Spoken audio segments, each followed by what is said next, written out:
take two, John, they're small. Find them. Start getting Nice paranoid. rod. They're real nice rods. Nice job you did already. Oh, Who's making the blanks for those? Yeah. Shakespeare. Still.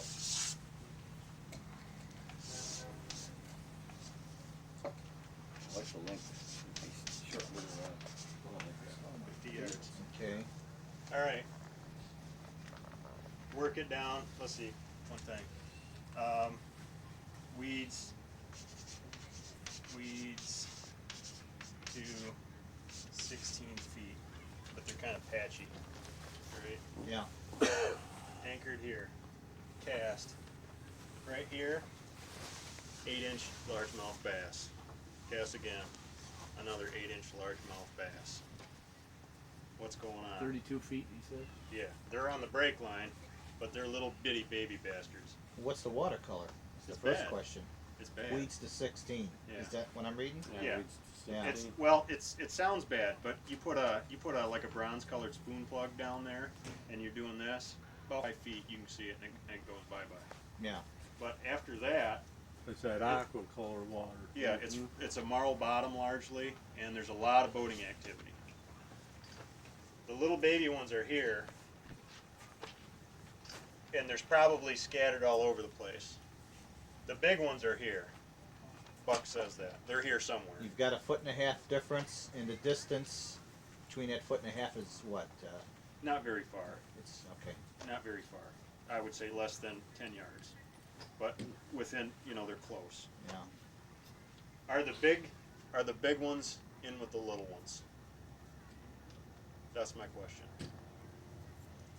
You mean is the school mixed from 15-inch bass to 21-inch bass? Will the little ones occupy the same home area as the big ones? Will the little ones get active before the big ones? I already know that question. I don't even know why I asked it. Yeah. But I don't know how that would work, because I know I'm catching them little ones down there deep, and they're in the home area, and they're where they're supposed to be. Is that a hole? It is. 36.5? It's tiny. It's tiny, maybe the size is 10. Okay, the rest of the hole, the circumference around that, there's no other structures? Have you checked? The only structure I can find is this 32-foot break line, 32 to 35, and it's Yeah. only on this one side. The other side, all around, is flat. This peters out up here. In fact, it doesn't even really do that. It kind of goes like this, and then in here disappears, and over here disappears. I see. Try vertical jigging that hole. No, I didn't try that. But Well, I think the question is, you've never caught a big bass in that area yet. well, I've only fished it once. Oh, But, okay. But I have a reasonably good idea where they're going to make contact, and it's in that area. But Well- again, this goes back to your question again. When the fish move, are they going to move this way, or are they going to hit over here? They're going to hit somewhere on this 32 to 35. I'm sure of it. That's what Buck tells us. And so, Is your question whether they're compatible or not? yeah, I mean, are they in the same area? They can be if the it's like well, Frank Hamill was describing on the Serengeti Plain that the lions get the prime spots, but the antelope are watching them all the time. That's right. They're in the area. They both use structure. We have to realize that. But when they become active, when the big fish become active, those little ones get the hell out of there, or they start moving shallower. I was going to say, because any 4-pound bass around there is going to have lots of food. That's for sure. He's not going to have any trouble getting some food down there. And Firewall But Lake has they're multiple big incompatible. bass in it. They're incompatible, in the same school, I would Yeah. think. That'd be my guess. Yeah. We speared them out of there. But they can be in the area. That was in a previous life, though, right? Yeah. Well, Buck says a bass can feed almost at any depth, too. I mean, Yeah. there is a food source there, so some of those bass may be part of that before they actually scoot out of there, but, I think that's a good comparative How you with doing the there, lions and the plains. But Could be if you better. fished it one day, yeah, I would say that's the contact point. I would say the smaller fish have showed you the contact point. And it sounds like you had pretty bad conditions also. Awful. Yeah, it was like a day Yeah, two. that's, I think you've hit pay dirt there. The next time you go, if you see those same size fish in or on the weed line or relating to the weed line, you know almost where to go and anchor and start shooting for those bigger bass. So I think that was, you know, that's a good heads up for you. Pretty close. Yeah. I mean, if you've seen that as a consistent pattern where you're always catching small fish that deep and never anything larger, I would say you better start checking elsewhere. Yeah, you know, there are structure situations and that I've found, mainly steep breaking structures that tend to be smaller fish. You know, I'll catch fish there, but they'll be smaller and they're not compatible with the larger fish. And the larger fish would be using something more graduated, more subtly, rather than the steeper breaking stuff. So, you know, but that's what I think. I think you've got a good lead there. Look good to me. Yeah, well, like I said, conditions and watercolor, you know, those are factors that, you know, are definitely gonna. On a day one before let's say we get a movement of fish, your typical movement of fish. Buck says it's usually a day 3 under ideal conditions. Does that necessarily mean that it would be unwise to fish for them outside of that, or what are your chances of making contact with a school of fish on a day 1 or a day 2 on a school of adult fish? Granted, you have adequate water depth. Yeah, and yeah. Is that still feasible, do you think? Sure, yeah. Yeah, I mean, you know, out of all the times I go fishing, I would say 40 to 50% of the times I'm surprised. You know, I mean, there's always an assessment you make, you know, and then I come off the water being surprised. Sometimes I'm surprised the fish didn't move. A lot of times I'm surprised the fish did move. And when you come to an outing like this, and you really get surprised, you know, you say, hey, this guy caught fish on this day, and I didn't do so good. That's why outings are so educational, because you'll get a better assessment when there's a group of spoon pluggers how fish do move. A lot of times you'll be surprised under marginal conditions, you know. But Have been that fishing's been fairly tough. You guys have caught some decent numbers of fish and kind of scattered success. But by my accounts, I've been kind of keeping an eye on the weather. You know, 60 miles west of here, right, on a straight line, and we haven't had a front as described by the weather channel in about 4 days. right, that's correct. And this is a stationary high pressure system, but it's stable. It's stable high pressure. That's so right. What's going on, man? We should be kicking some butt on these fish. Something's not happening here. You know, there's other factors too. There's interpretation of lakes too. High pressure, I've done good on pike with high pressure. Hotter than this, the temperatures. I think right now, from what I can gather from a lot of spoon pluggers, that speed is crucial. That speed has to be very slow, and it was like that last year. And it's due. We have stable weather and high pressure, but it's not really hot, and that metabolism of the fish, it's still low. They're not really moving with vigor. Okay, but I have a question. So on that's that. key. You know, these lakes which feed into Lake Michigan, Yeah. are these colder below the surface than Hess Lake, where they were going 10 to 12 miles an hour and catching fish? I would think so. They're colder I because would they're think deep. so. That's a big Surface factor. temperatures are a huge difference because it's 71 degrees out here surface temperature, and it was 79 degrees over at Hess Lake. There you go. So, That's a big factor. Not only that, we got these high blue skies, fish low light, early morning, late evening.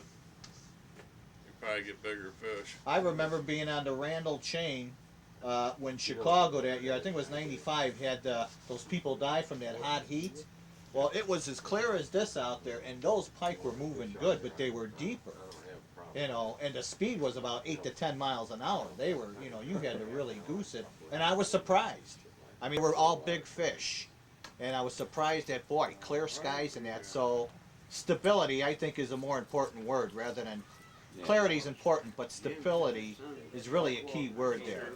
And from what I've seen, we're not supposed to get anything in the next couple days. Right. So, I mean, theoretically, we could have 5 days of stable high pressure. We're not getting any moisture built up in there, which is crucial for good movements, I think, for my but the interpretation. fish get used to that. Well, right. They're stabilizing The also. bass aren't gonna do a whole lot. One above but the Brandon northern Bass, will I think move. that's not too bad, is it? Oh.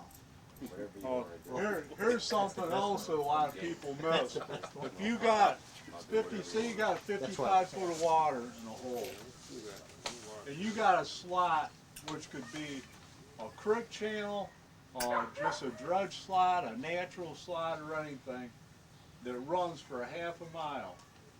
You got 4 days after a front, you got weeds going to 16 feet, except the slot's kind of open in the middle. You got 4 days when the front's coming in. Your fish are gonna kill up here on day 4 with a front coming in. They're gonna be up there. They're gonna be all active. 10, 12 foot of water up in the slot. The front goes through, and you got bright blue, clear, washed out skies the next day. And you're thinking those fish are back in the hole? Nope. Nope. Here you got 55 foot. That's a half mile that they've traveled. Here's day 1.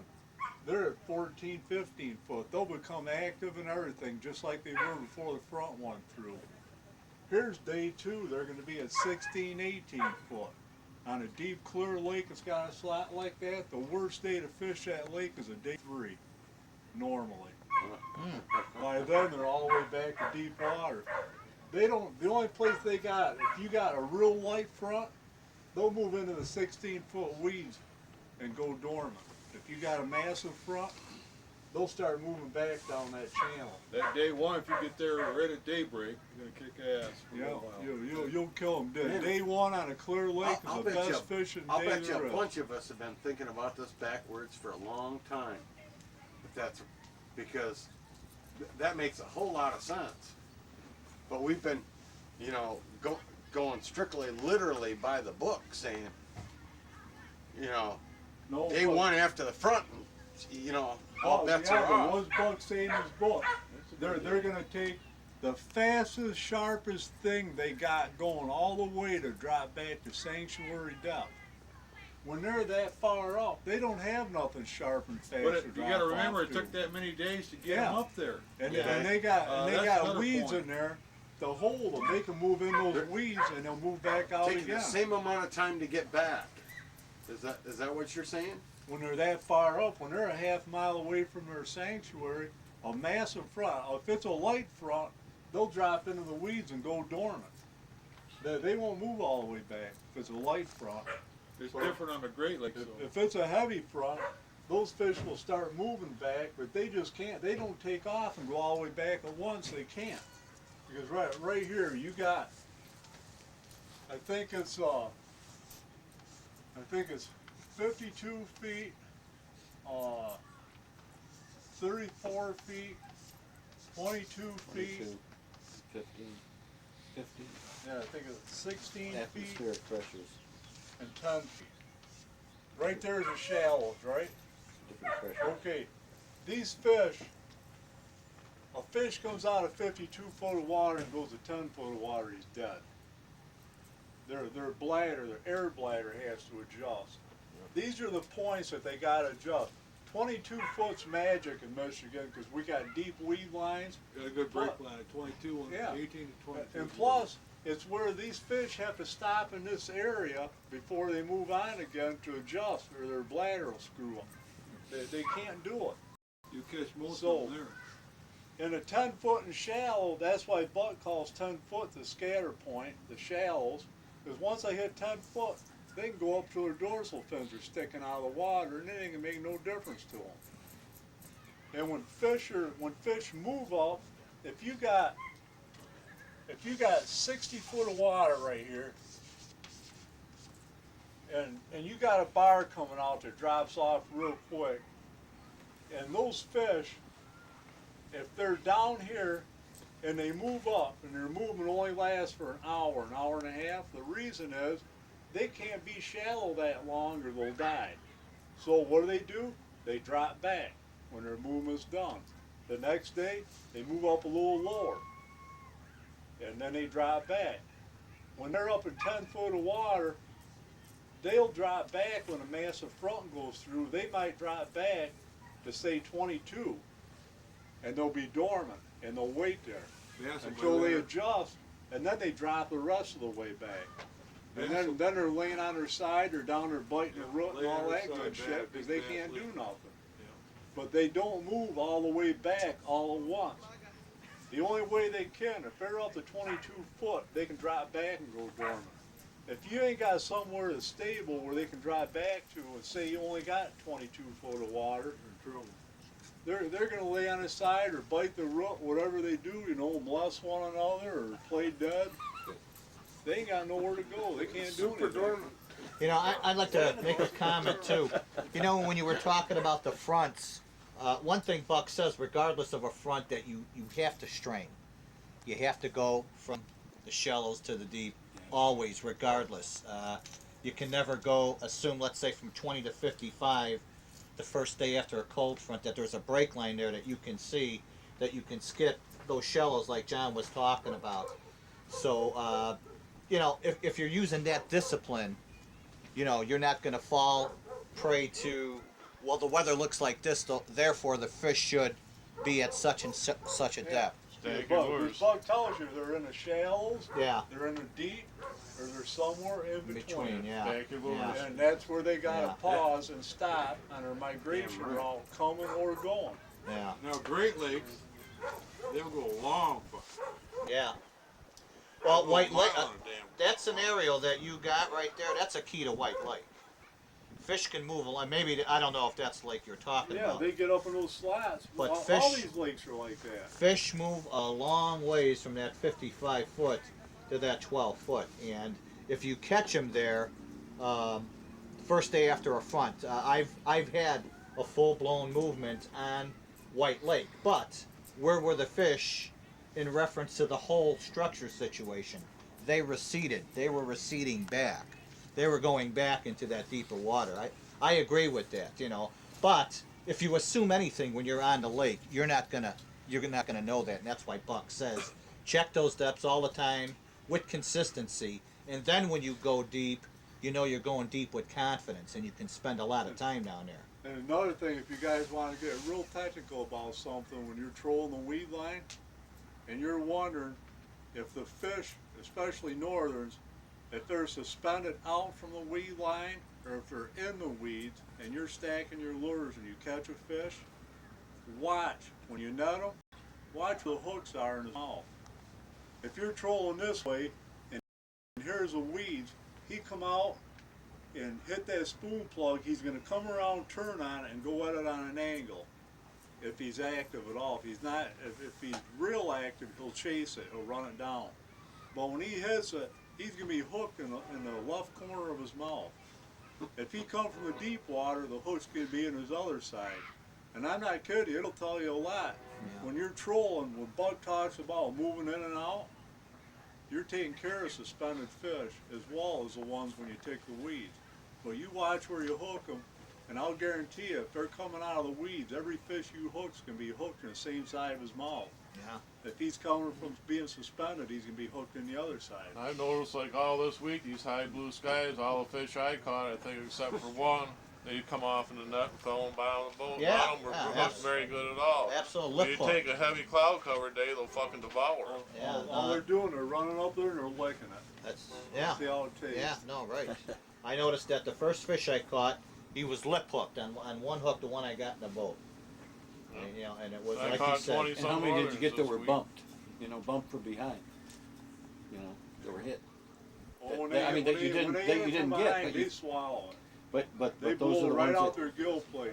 You ever caught a pike where the spoon plug went through his gills and was hanging out the back of his body and snagging his side? Yeah, you feed a bag to them like that, and they go right through them. Yeah. Yeah, when you get that little tap and you drop it back, and they hit it and it goes through their mouth, right through their. Is this the Spoon plug's fictional on part of the outside of their body. presentation now? That's good, Dave.